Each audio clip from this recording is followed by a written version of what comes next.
4 femmes sur les 17 que compte la commission électorale indépendante. En dehors de ça, il y a eu la vote de la loi sur la vote de la loi modificative du code électoral. Nous n'étions pas là, nous étions en mission à New York, mais nous avons reçu des appels de part et d'autre, des mails pour nous dire encore le code électoral a été voté sans qu'on ait tenu compte des femmes. Donc on t'attend, étant notre représentant, pour que tu puisses nous défendre. Et nous sommes arrivés, effectivement, c'est ça qui c'est la situation, c'est celle-là. Alors, nous avons dit, lors des élections présidentielles dernières, les femmes ont voté dans une proportion de 61%, le président de la République. Parce que dans son programme qui était appelé, son programme de gouvernement appelé Ado Solutions, il a décliné sa vision en 3 axes. Le premier, valoriser les produits de la terre. Le deuxième, aider les femmes à s'assumer aujourd'hui et demain. Et le troisième, être à l'écoute des jeunes. Nous, ce qui nous intéresse, c'est l'axe 2. Cet axe-là comprend plusieurs sous-axes. Donner plus de chances aux femmes pour leur réussite sociale en les aidant à supporter le poids de la maternité, à réduire la pénibilité du travail. Un autre sous-axe, c'est mettre en vigueur la politique du genre pour les postes de décision.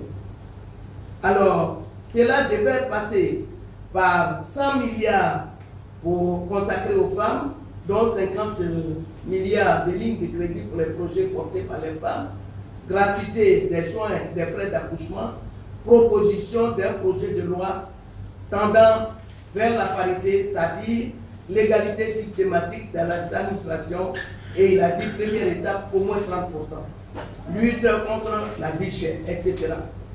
Aujourd'hui, nous sommes le 24 avril 2015, nous sommes à 5 mois des élections présidentielles.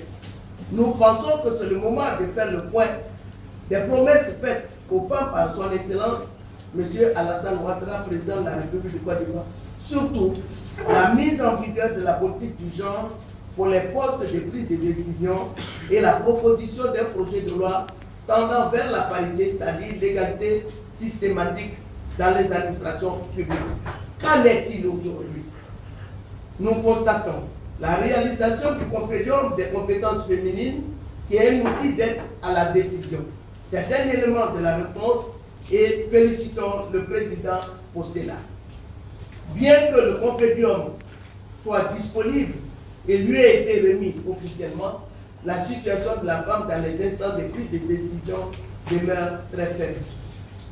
En plus, 2 lois modificatives dont je vous ai parlé tout à l'heure, et rien n'a été fait pour les femmes.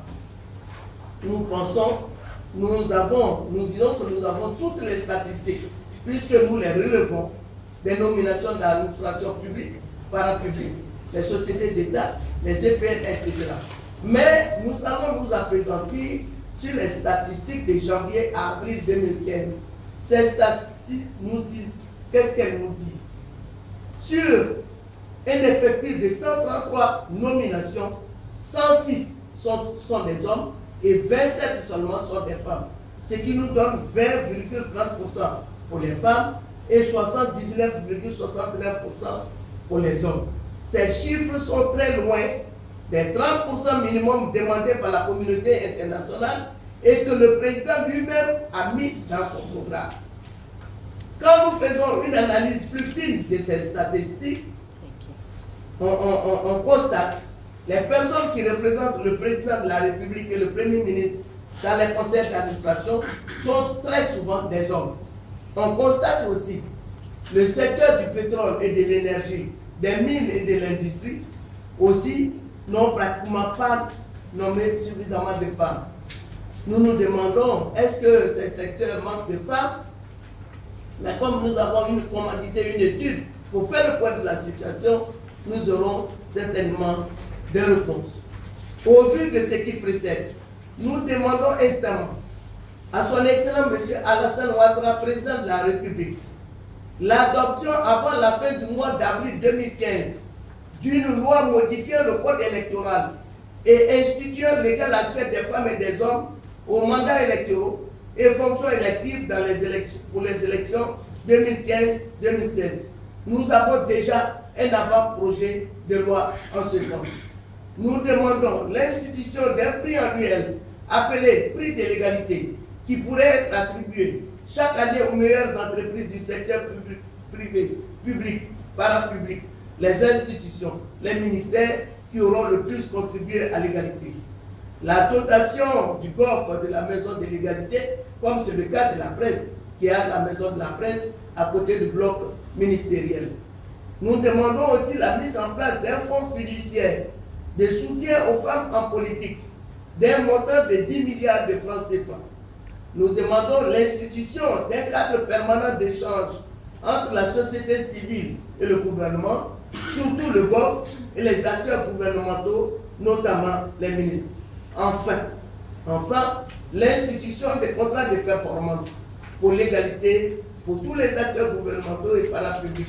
Cela va contribuer véritablement à l'émergence de la Côte d'Ivoire. Nous disons à son Excellence, Monsieur le Président de la République, que ce sont les femmes qui éduquent les enfants et leur transmettent les valeurs. Elles sont le changement et la condition sine qua non pour son impulsion.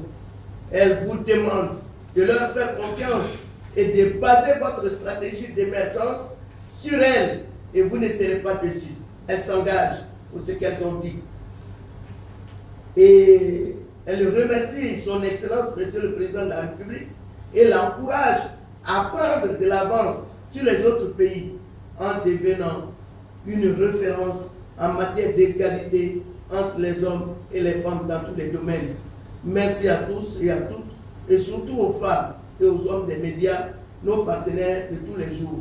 Nous vous remercions pour une Côte d'Ivoire juste, égalitaire, pour un développement durable, gage de l'émergence, et nous sommes à votre entière disposition.